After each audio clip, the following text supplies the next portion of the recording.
தாவேகா Joseph Vijay அவர்கள் மீண்டும் சேலத்திலே பிரச்சாரம் செய்வதற்காக அனுமதி கேட்டிருக்கிறார். தேர்தல் கமிஷனுக்கு ஏற்கனவே இந்து மக்கள் கட்சி சார்பிலே கோரிக்கை புகார் மனுவை அனுப்பியிருக்கிறோம். தாவேகாவினுடைய அரசியல் பதிவை ரத்து செய்ய வேண்டும். தாவேகா ஒரு அரசியல் கட்சியே கிடையாது.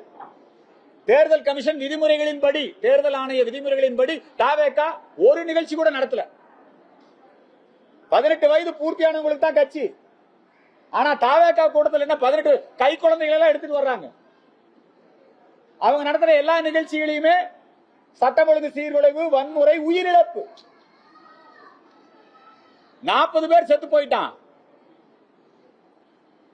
எஃப்ஐஆர் போட்டிருக்கிறாங்க ஆளுங்கட்சி. ஆனா அவங்களை கைது செய்யல, நடவடிக்கை எடுக்கல. யார் தான் கொண்டா? 40 பேர். அந்த மரணத்துக்கு நீதி என்ன? இந்த குற்றத்துக்கு காரணம் யாரு? வெக்கமா இல்லையா? சிபிஐக்கு வெக்கமா இல்லையான்னு கேட்கிறேன் நான். ஏன் நடவடிக்கை எடுக்கல?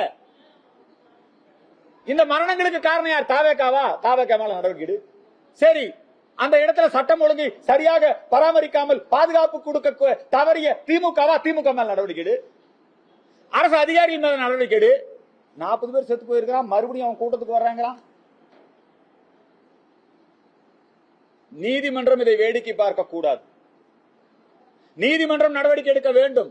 அரசியல் காரணங்களுக்காக பயந்து கொண்டு மறுபடியும் அவங்களோட கூட்டணி சேர்ந்துடலாமா, அவரை கைது பண்ணா மக்கள்கிட்ட அணுதா, இதை பார்க்காதப்பா. 40 பேர் செத்து போயிருக்கிறான். எஃப்ஐஆர் போட்டிருக்கிற. எஃப்ஐஆர்ல யார் யார் பேர் இருக்கு, அவங்க மேல என்ன நடவடிக்கை எடுத்திருக்கிற? சிபிஐ எஃப்ஐஆர்லயே அதே பேர் இருக்குது. இத்தனை நாளாகவும் யாரையும் கைது பண்ணல. இதுக்கு மத்தியில் அவங்க இன்னொரு நிகழ்ச்சி நடத்துக்கு அனுமதி கேட்கிறாங்க.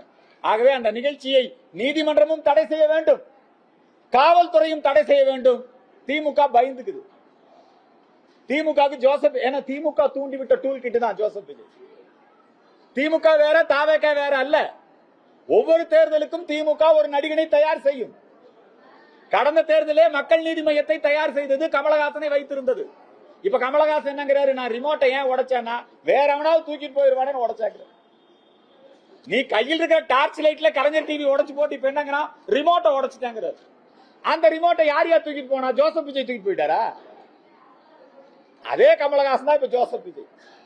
என்னெல்லாம் திமுக சொல்லுதோ அதையெல்லாம் இவங்க 2 பேர்த்தோட நோக்கம் என்ன? பிஜேபி பக்கம், ஏடிஎம்கே பக்கம் ஓட்டு போயிடக்கூடாது. ஓட்டை பிரிக்கிறதுக்காக திமுக டூல் கிட்டா தான். ஏன் விஜய் மேல நடவடிக்கை எடுக்க தயங்குறான்? அதனால இந்த விஜய் நடத்தக்கூடிய நிகழ்ச்சி, அந்த நிகழ்ச்சிக்கு தடை விதிக்க வேண்டும் என்கிற கோரிக்கை இந்த நேரத்தில் முன்வைக்கின்றேன்.